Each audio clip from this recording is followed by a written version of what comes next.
to now call on Dr. Geoff King, who's Director of Pre-Hospital Emergency Care Council Clinical Lead, HC National Transport Medicine Programme. Dr. King, you're very welcome. Thank you, Mr. Chairman. I want to take the liberty of leaving you with my background paper and just speak off the cuff, and I'll speak briefly. You can tell by my accent I'm from Kildare. I've lived there 12 years and happy to live there, and I'll be there living there forever, because I'll only leave if my second wife wants to leave, because my first is not going anywhere. Okay.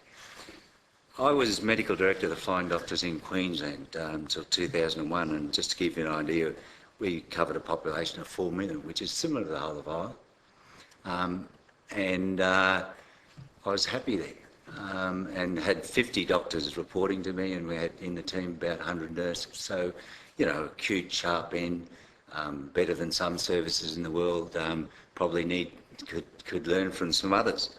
So I arrive in Ireland, and I'm the inaugural director of a nice piece of secondary legislation that is looking up at setting up pre-hospital services in Ireland, which at the time had a basic life support service. So your ambulances were driven by what were called drivers, which offends them. They weren't regarded by the community or people as clinicians. They were regarded as drivers that would transport the nurse out, bring patients back into hospital, whatever. So I arrive, and I think, well, what'll I do? Well, what I should do is go and have a look what's happening around the ground. So I decided to go with a newly appointed deputy and visit every ambulance station in the country. You know, I've read all the reports and reviews, everything's written down what needs to happen. So I said, we'll go and do this exercise. And I had some preconceptions, what I'd find and validate what I saw. And so we went to every ambulance station in that country over about 18 months. And that was hard work. But boy, did I get a fright. I got a real fright. I suddenly had to shift my head from my whole life's been in acute, sharp-end medicine. And the best thing I can do to improve sharp-end medicine in Ireland, or help to, is improve the care of the dead and dying. Because, frankly, Ireland was doing it appallingly badly. I'm not talking about the wake. I'm talking about the technical aspects of dying. So I go back to the office and whatever, and my brief is, where do we start? And I just want to march you through a few points. There was no policy or procedure in place or legitimisation to say that person is dead. They're cold, they're stiff, but they're not dead. So some of the drivers, right, and these people, right, great people, they came out of the boiler rooms. They were throwing their keys. Their training and orientation to, you know, being the sharp end ambulances, there's the keys. When you're told, right, you take the nurse out, right? You talk to one guy, and he's only recently retired. He went to a major bus crash on day one where kids were dead, as well as multi-injuries and whatever. That was his orientation, right? And I can talk to you about his fate at another time and whatever. And he ended up a very professional level of that lower 3-tier of professional, but he had a valid role to play. And anyone who ended up subsequently being trained at his station had the luck of him, and they got another guy who was sharp in, one of our new graduates at the higher level. So he had old soap and new soap, so he could learn from the old ways and the new. But that aside, we had to put a policy in place that recognised deaths, because actually some people were actually trying to resuscitate and doing mouth-to-mouth or full bottle bag and mask or whatever on a cold, stiff body. Now, I actually think then they had nowhere to go to the ED, so then they'd drive to the nearest ED, and sometimes it was a long way, it was an hour. I tend to think, no disrespect to them, I would have done the same. They sat in the back and folded their arms and didn't continue the CPR because they knew it was death. They then arrive at an ED, and the ED inherits them. They open the doors and they're back doing the CPR, and the ED says, well, in that case, I think, Pat, your people would have said, forget it, folks. We're not going to waste our time enough. Now, PHECC has done a CPG, and now it is legitimate that there's a recognition of death, and if you're a professional either at our EMT, paramedic or paramedic level, you don't do that.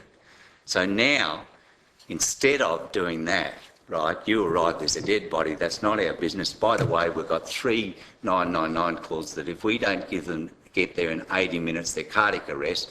Two of them we know they're in their mid-40s. These are whatever age group. These are people who can be salvaged and have a normal life while we're wasting our time, in the back of an ambulance. So that's fixed. No job here, fellas. That's done. Next one we go to is your cease resuscitation. So we train our people up now, like in North America, like in Australasia, most importantly, like in the UK. If we've done all the tricks, our best people have given every drug, any intervention, 10, you've got flatline trace, what's the chance of survival? None. Cease resuscitation, right? None. Let's stop, right? It's all over. PHECC has now legitimised that. You can do that and stop. Before that, they used to have to keep going. And they're the ones they would keep going to the ED, and you would say, those ones in the ED, you've got an ongoing resuscitation, Pat, haven't you? So your people would minimum spend 20 minutes. But we know 20 minutes goes into an hour. Then there's the family bit and whatever. So again, we've got people tied up. Sorry, am I running out of time? Okay. Sorry for saying that. Here's the work. We introduced tubes then. Everyone thinks these scenes are dignified. They weren't. They were full of vomit or whatever. The tubes have made them more dignified. 3, job done. We've got 2 to do. We now can't pronounce death. Now those paramedics cease resuscitation, they've got to wait for the doctor. They wait for the GP co-op. So at night time, they're there, person's died in the home, died in the roadside, right? They pronounce death, nothing's going to be done.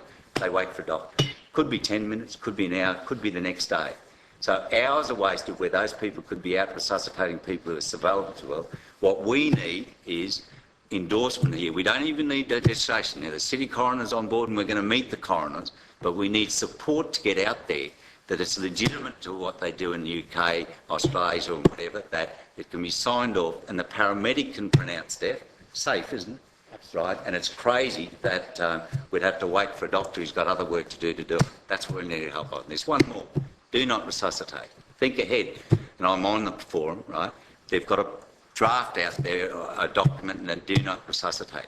HSE's now got a plan to legitimise it. We need it legitimised because we're currently in no man's land and people who don't want to be resuscitated are being resuscitated. In those last 2 instances, we are missing response times. You've read the paper. People who could be saved aren't getting a shot at all because we are wasting time on this just acceptance that you should be able to pronounce death and acceptance that we need do not resuscitate orders that are legitimised by the system. Neither of them needs legislation, but the legislation would help. Second, I'm done. Thank you very much. And we need more ambulances. Okay. Thank you.